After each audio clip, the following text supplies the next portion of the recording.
First Love is a crime thriller comedy film, I guess, from Takashi Miike. I'm not the biggest fan of that director, but I wanted to check it out. The library had a copy, so I was like, why not? It's, you know, let's see. And this movie is dumb.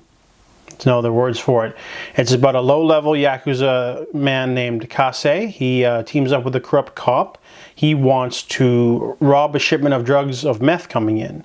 Then he's going to split the drugs with the corrupt cop, and then go to prison for assault for a couple of years, lie low, wait for his Yakuza bosses to kill each other off. They're going to war with the Chinese, so that's his plan. However, it goes wrong, and a terminally ill boxer named Leo finds out he's about to die. He's walking around, he sees a young woman running away from the crooked cop who's babysitting her because she's supposed to be with the drug guy, so they need her out of the picture so that Kase can rob the meth. However, she has an hallucination because she's on drugs and runs away from the cop. He chases her, Leo punches the dude out, and then they run out off together. So now we don't know who has the drugs. Everyone's, you know, going after everyone else, and then they throw in another character. This movie has no point to it. It's really long. It's 2 hours long. It's a crime thriller.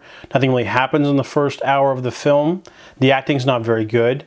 The movie is called First Love. It should focus more on the boxer and the girl, but it focuses way too much on these other side characters.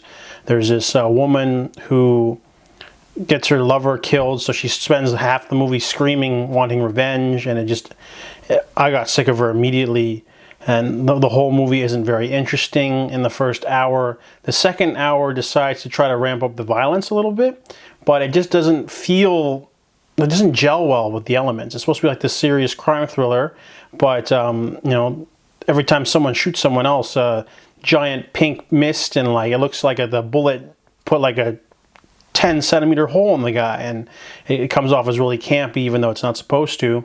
And then you throw in all these enforcer characters. There's like a one-armed guy who uses a shotgun. There's a badass Yakuza boss who uses a sword. There's this other lady, and they're all like fighting each other in this warehouse, and it feels very wannabe John Woo-like. You know, we barely know these characters' names or their stakes, but the boxer and the girl character don't feel like they fit in this movie either. And there's a lot of, you know, people pointing guns at each other and letting them go, and this movie had no themes. It has no point. The ending sucked. Nothing really redeemed. Okay, not nothing. There are two hilarious scenes where Kase tries to do something and messes up. Two scenes, hilarious, but those two scenes are not worth watching this entire movie just to get those two scenes. So even though I did laugh at those two sequences, very Elmore Leonard style stuff, the rest of the movie isn't very engaging. I didn't really dig any of the characters. The action sequences aren't very good. The gore effects are too over the top to make it, you know, it makes it seem like this is an expensive student film, you know, and they had a big budget. They said, let's just ramp up the gore and, you know, just have the people run at each other in a warehouse. It'll be hilarious. And so First Love, I'm going to have to give the harsh score of 0 because there's nothing really like worth watching about this film. There's, you know, I can't even say I like the music or anything, but that's not worth giving it any part of a score or any recommendation, even though they had two funny sequences. So a 0 out of 10.